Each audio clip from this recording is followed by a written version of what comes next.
सभी भक्तों से प्रार्थना है, निवेदन है कि आज का सत्संग बहुत ही महत्वपूर्ण है और बहुत ध्यान से सुनेंगे। सभी भक्तों से प्रार्थना है, निवेदन है, कृपया आज का सत्संग बहुत ही महत्वपूर्ण है और जितने भी साधक हैं बहुत ध्यान से सुनेंगे। देखिए, हमारे सनातन धर्म में हमारा जो लक्ष्य है मनुष्य जीवन का, उसको भगवान को अगर प्राप्त आप नहीं कर पाए तो व्यर्थ माना गया है। अब आप कहेंगे ऐसा क्यों, हमें तो जीवन में बहुत कार्य करने हैं, ये करना है, वो करना है।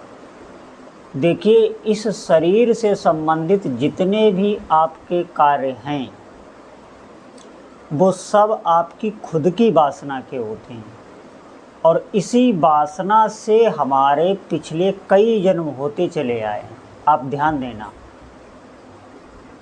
कोई भी जीव ये नहीं चाहता है कि हमारे जीवन में दुख आए, लेकिन उसे दुख मिलता है। सुख के लिए सभी कार्यरत हैं, लेकिन दुख फिर भी मिलता है। लेकिन दुख के लिए कोई भी कार्य नहीं कर रहा, कोई भी, पशु से लेकर मनुष्य तक। अब आप ध्यान देकर एक बात सुनना, जब साधक साधना में चलता है, नाम जप में चलता है, आगे बढ़ता है या प्रारंभ करता है, तो उसके जो अशुभ अनर्थ हैं और शुभ अनर्थ हैं, ये उसे भजन में विक्षेप देते रहते हैं बराबर। तभी आप देखना भजन में एकाग्रता नहीं आ पाती है। बहुत से तो साधक हैं वो झुलझुला जाते हैं, अगर उन्हें सत्संग ना मिले तो वो भजन अजन सब छोड़ दें। अब अशुभ क्या है? अशुभ आपके जो पीछे के हैं, पूर्व जन्म के, जब आप भजन करने लग जाते हैं, अगर आप नावेक भजन ना करें तो भी वो आएंगे। आप ये मत सोच लेना कि भजन करने, जो भजन करते हैं उन्हीं पे आते हैं, नहीं। वो अगर आप ना करें तो आपके अशुभ हैं, तब भी वो आएंगे। अगर आप भजन कर रहे हैं तो वो आएंगे, तो आपको भजन में विक्षेप लगेगा। ऐसी कोई हानि नहीं होगी जो आपका भजन छूट जाए, आपका कोई बड़ा अहित हो जाए। अशुभ अनर्थ वो होते हैं जब आप भजन करते हैं, आप आसन पर बैठे, आप माला लेके बैठे, या आप ऐसे ही जप में, तो आपको कोई न कोई ऐसा कार्य पड़ गया कि आपको बाहर जाना पड़ा, भजन छोड़ना पड़ा, या आपको कोई शारीरिक ऐसा कष्ट हो गया जो भजन में बाधा आ गई, या आपके घर में कोई ऐसी प्रतिकूलता आ गई। ऐसी बहुत प्रकार की जो प्रतिकूल परिस्थिति है वो भेजता रहता है। जो अशुभ हमारे हैं पिछले, वो भेजते रहते हैं। तो इससे कई साधक तो बहुत झुंझुला जाते हैं, उनको लगता है कि पता नहीं ये क्या हो रहा है, और भजन वो करना चाहते हैं, उनकी भजन की इच्छा होती है, लेकिन फिर भी वो भजन नहीं कर पा रहे हैं।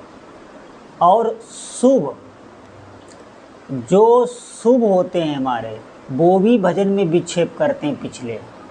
वो ऐसे सुख का आपके वातावरण भेजेंगे, इतना धन भेज देंगे, इतना मान सम्मान, इतनी आपकी प्रतिष्ठा हो जाएगी, और बहुत प्रकार के जो आपको, जिन चीज़ों में आप फंसते हैं वो माया आपको भेजेगी, क्योंकि आपके पुण्य जमा हैं। पहले आपने बहुत दान दक्षिणा या बहुत शुभ कर्म किए होंगे, उसके परिणाम स्वरूप वो भी आपके भजन में विघ्न करते हैं, और ये उससे ज़्यादा खतरनाक होते हैं। क्यों? क्योंकि इसमें आपके बहकने का पूरा चांस होता है। इसमें आप खुद भजन छोड़ देते हैं। उसमें तो आप भजन करना चाह रहे हैं लेकिन कर नहीं पा रहे हैं। लेकिन जो शुभ हमारे हैं, बाधा देने वाले हैं, वो आप भजन करना ही छोड़ देंगे। भजन की इच्छा रहेगी, लेकिन सुख भोग में इतना लग जाएंगे कि आप भजन नहीं कर पाएंगे। भजन की इच्छा रहेगी। तीसरा जो सबसे खतरनाक होता है वो होता है भक्त द्रोह। अगर आपने किसी भक्त की निंदा की या किसी भक्त से द्रोह कर लिया, तो आपका भजन में मन ही नहीं लगेगा, आप खुद भजन छोड़ देंगे, बिल्कुल आपका मन नहीं लगेगा।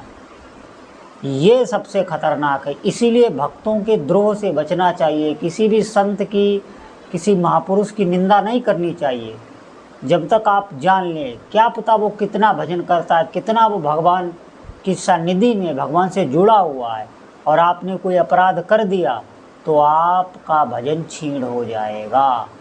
फिर जब तक आप चिंतन करके, मनन करके, और कहाँ अपराध हुआ है उससे क्षमा नहीं करवा लेंगे, तब तक भजन नहीं आपका प्रारंभ हुआ। ये 3 अनर्थ होते हैं, शुभ, अशुभ और ये भक्त द्रोह। अब आप ध्यान दें, भजन का महत्व इतना होता है जीवन में कि जो भजन में डूब जाता है, जिसको भजन का थोड़ा सा स्वाद मिल जाता है, वो बोलना बंद कर देता है। मैं सच आपको बता रहा हूँ, वो सत्संग प्रवचन भी करना नहीं चाहता। क्यों? जैसे आप कोई स्वादिष्ट वस्तु का पान कर रहे हो, खा रहे हो, तो आप देखना उस समय आप बोलना नहीं चाहेंगे, क्योंकि आपको पाने में स्वाद आ रहा है। अब आप किसी भी रस का भोग कर रहे हैं, आपको उसमें स्वाद आ रहा है, आनंद आ रहा है, तो उस समय आप देखना आप बोलना नहीं चाहेंगे। इसीलिए जो भक्त भजन में डूब जाते हैं, जिन्हें भजन का स्वाद आ जाता है, उनकी इंद्रियां सब अंतर्मुख हो जाती हैं, बहिर्मुख होने का उनके पास समय ही नहीं होता है।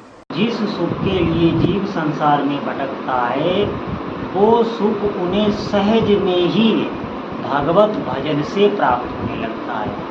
इसीलिए उनकी इंद्रियां सब तृप्त होने लगती हैं। जब इंद्रियां तृप्त होने लगती हैं तो इस संसार में वो नहीं भटकती। इस संसार में इंद्रियां जब भटकती हैं तभी हमें दुख होता है, शोक होता है। क्यों? यहाँ सुख हम लेने के लिए आगे बढ़ते तो हैं, लेकिन हमें परिणाम में दुख ही मिलता है। इसीलिए जीवन में अगर आपको सच्चाई से चलना है और आनंद की प्राप्ति करना है तो आपको भजन अवश्य करना होगा, और दूसरा कोई रास्ता नहीं। जैसे जो हमारे शास्त्र हैं, पुराण हैं, इनमें रस की चर्चा की गई, इनमें जो दैवी शक्तियों की चर्चा की गई। आप देखना कोई भी पुराण आप उठाएं, उसमें किसी न किसी शक्ति का वर्णन किया गया, उपासनाओं का वर्णन किया गया।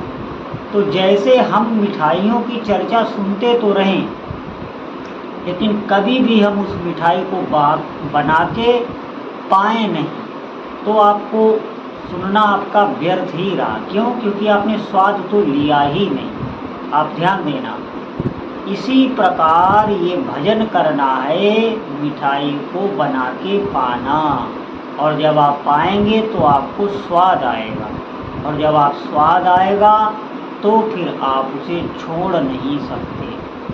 भजन में जो लग गया फिर भजन छूटता नहीं है।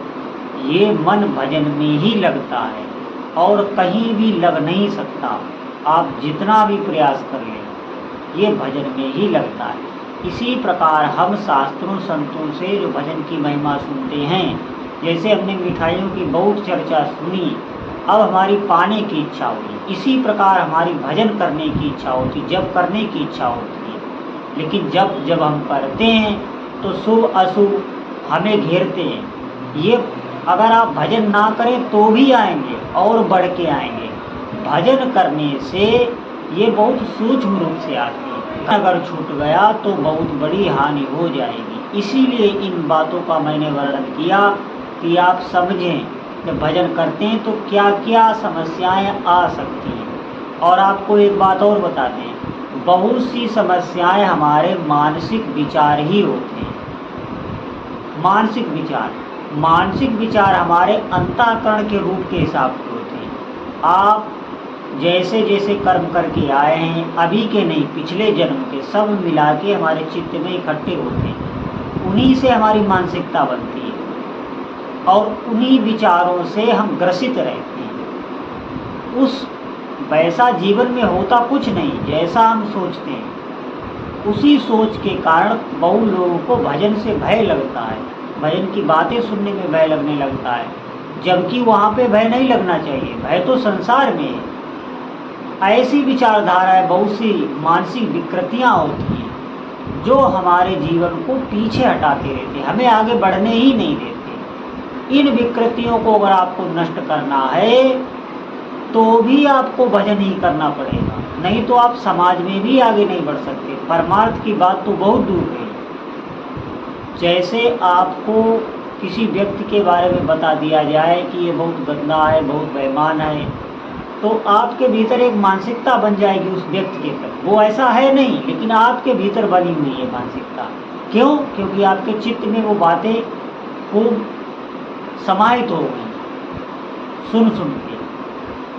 अब ये देखो गलतफहमी ये प्रकट हो गई। इसी प्रकार हमारे जो अंतःकरण में मानसिक विकृतियां हैं, विचार हैं, हमें उनसे लड़ना चाहिए। और आप ऐसे नहीं लड़ सकते, आप भजन करिए तो आपका अंतःकरण निर्मल हो जाएगा। कोई भी विचार ऐसा नहीं है जो आपको जीवन में रुकावट पैदा करे। आप आगे बढ़ते चले जाएंगे और उस आनंद की प्राप्ति करेंगे। जीवन आपका सुखमय हो जाएगा।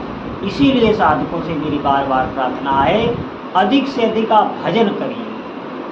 जो भी आपके चित्त में ऐसी विचारधारा है जो भजन से हटाने वाली है, वहाँ पे आप एकाग्र होइए, सोचिए।